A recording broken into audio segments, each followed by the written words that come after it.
पकड़ते पकड़ते कितने बादशाह, कितने महाराजे, तमाम लोगों को कत्लेआम कर दिया, तमाम लोगों की हिंसा कर दी, तमाम को मार दिया, लेकिन पड़ा उनके हाथ कुछ नहीं, छोड़ के चले गए। हाँ, छाया किसी के हाथ में, इतना धन और दौलत सतयुग का, त्रेता का, द्वापर का, और मतलब ये कलयुग का, और वो सब का। और किसके लिए? वे धन दौलत के लिए कत्लेआम किया और हाथ कुछ मारा। ऐसे ही यहाँ कुछ लगने वाले क्यों? छाया किसके हाथ आती? वो तो ठगनी है। अभी यहाँ बैठ गई ऐसा, और उधर से इकट्ठी होने लगी इधर से। अब देखा कि आपको घमंड और अहंकार आ गया, तो यहाँ से उस गरीब के पास बैठ गई, तो वहां जाने लगा, ये रोने लगा कि जा रही है, जा रही। पहले तो जब नहीं था रो रहा था, और जब आ गई तो घमंड में अहंकार में जा रही, तो रोने लगा, वो हंसने लगा। पहले रो रहा था और फिर हंसने लगा। अब उसके बाद जब उसको भी गरुड़ गुमान और घमंड आया, तो वहां से उसके पास बैठ गई। ये किसी की नहीं, छाया किसी की नहीं होती बच्चा, और वैसे उसके लिए विलाप करना है। अरे भाई, असली काम करो।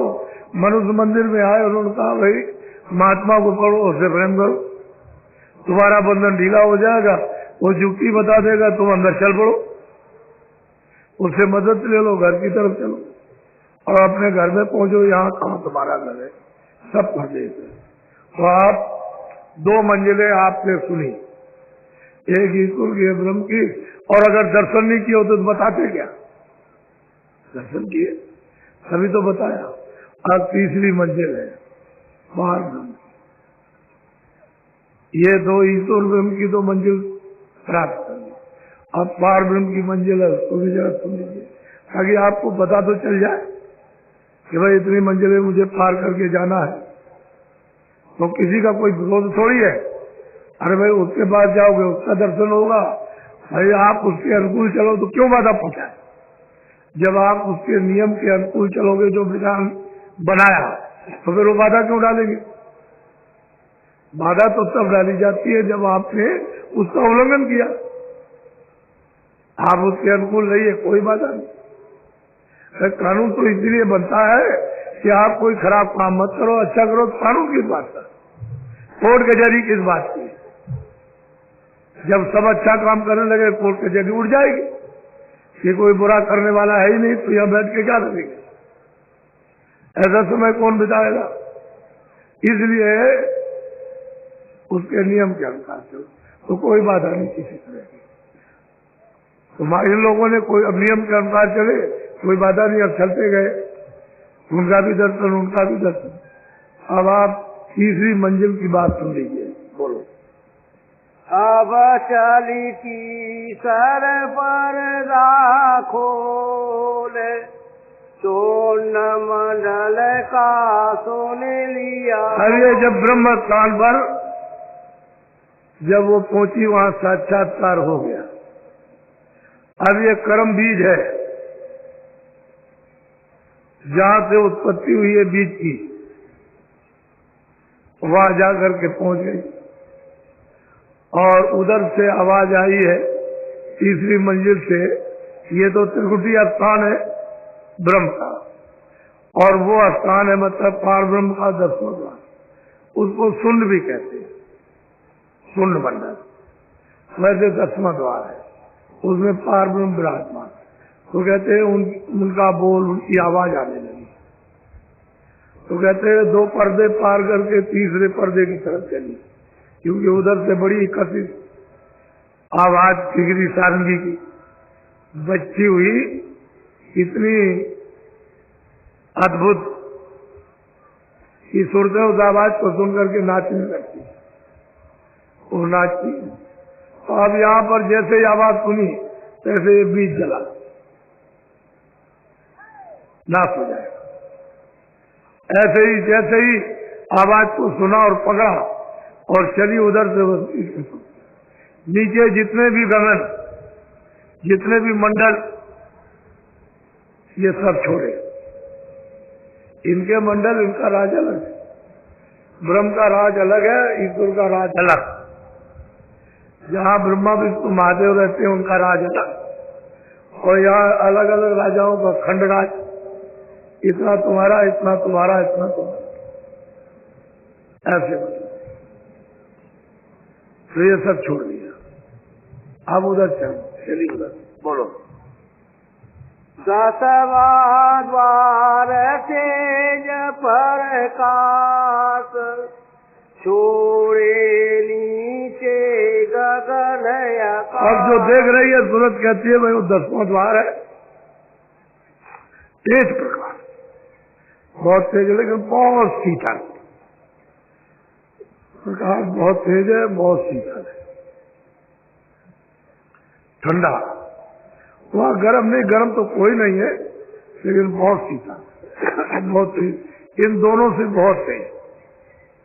और जो उनका शरीर है वो तो एक से, ये कोई इतना शरीर थोड़ी है कि ऐसा है, ये तो इतना संसार में, इतना तो ईश्वर का शरीर है। ये जिस्म उससे लाखों हिस्सा बड़ा तो ब्रह्म का जिस्म, और उनका पार ब्रह्म का बहुत बड़ा शरीर है।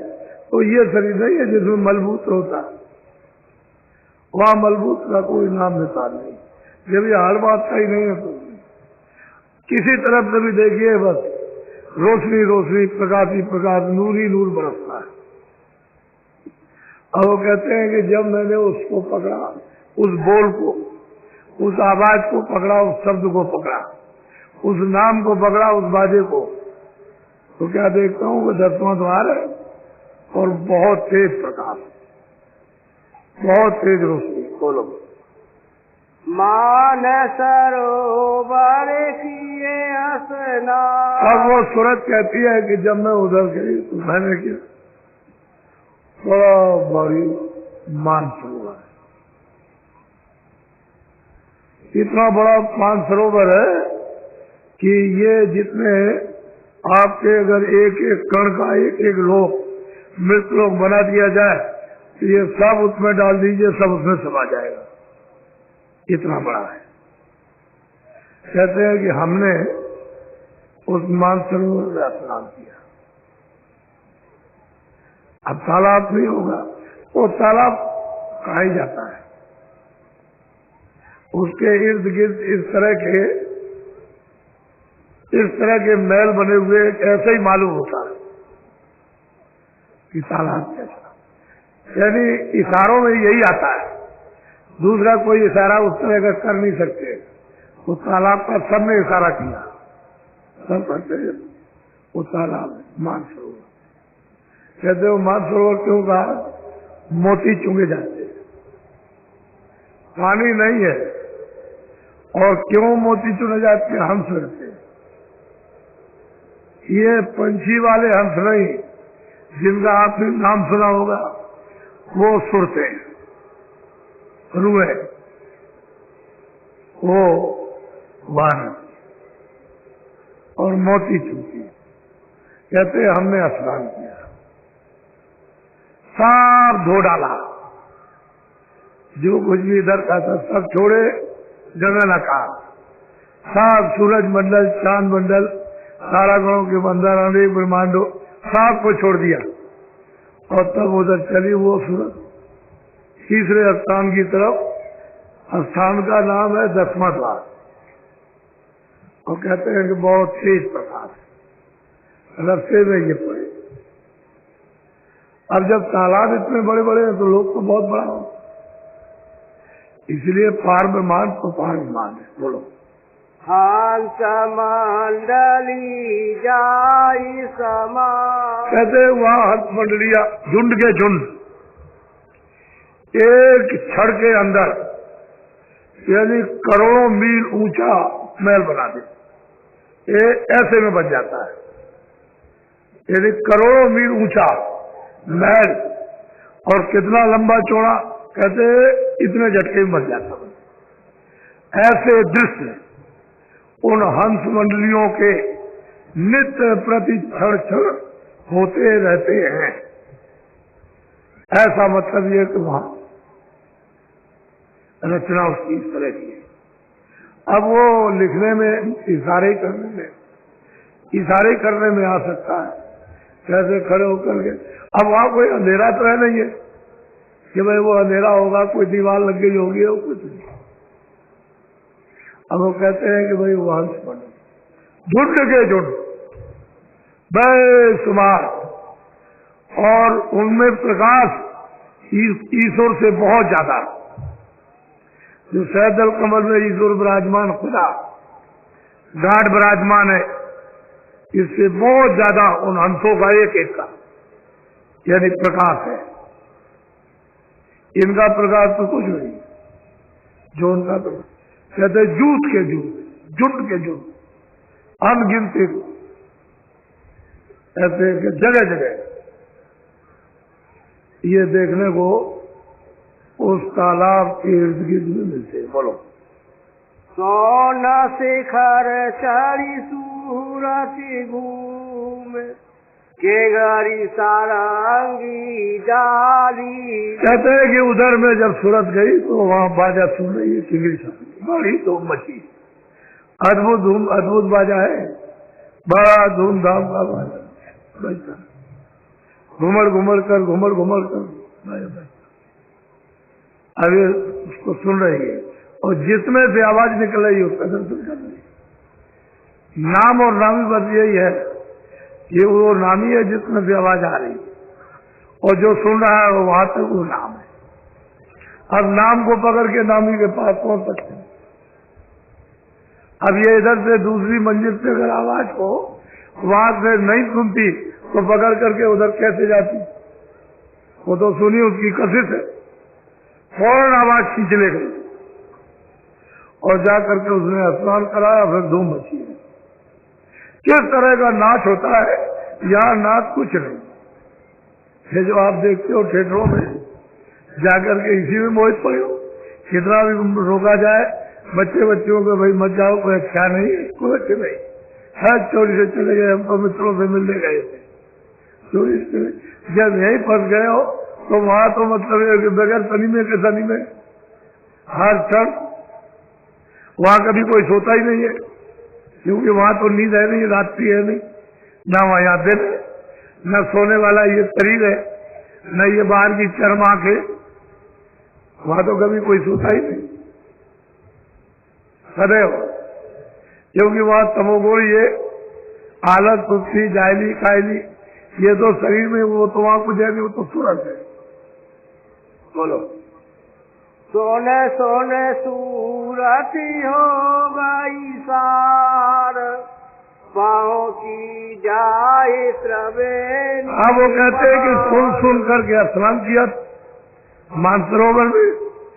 अब वो इतना जोर का प्रकाश है उस मानसरोवर में, ऊपर से पड़ता, वहां तो प्रकाश में जब स्नान करती है तो उस रोशनी को बर्दाश्त करती, सहन करती है, नहीं तो ऊपर की रोशनी अगर जाएगी ऊपर तो बर्दाश्त नहीं कर सकती, रोशनी उसे बर्दाश्त करना पड़ेगा कि ऊपर टिक सकती है कि नहीं टिक सकती है, इसलिए उसको स्नान किया। कहते हैं उसकी धूमधाम से, कहते हैं कि उन बाजों में जब वो रली मिली, उसमें रस हुई, तो उधर जा करके ऊपर की तरफ उधर जाती है तो त्रिवेणी,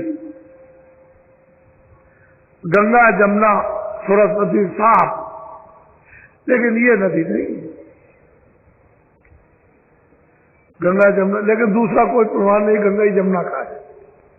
ये गंगा जमुना, ये एक धारा काली है और एक बिल्कुल एकदम सफेद,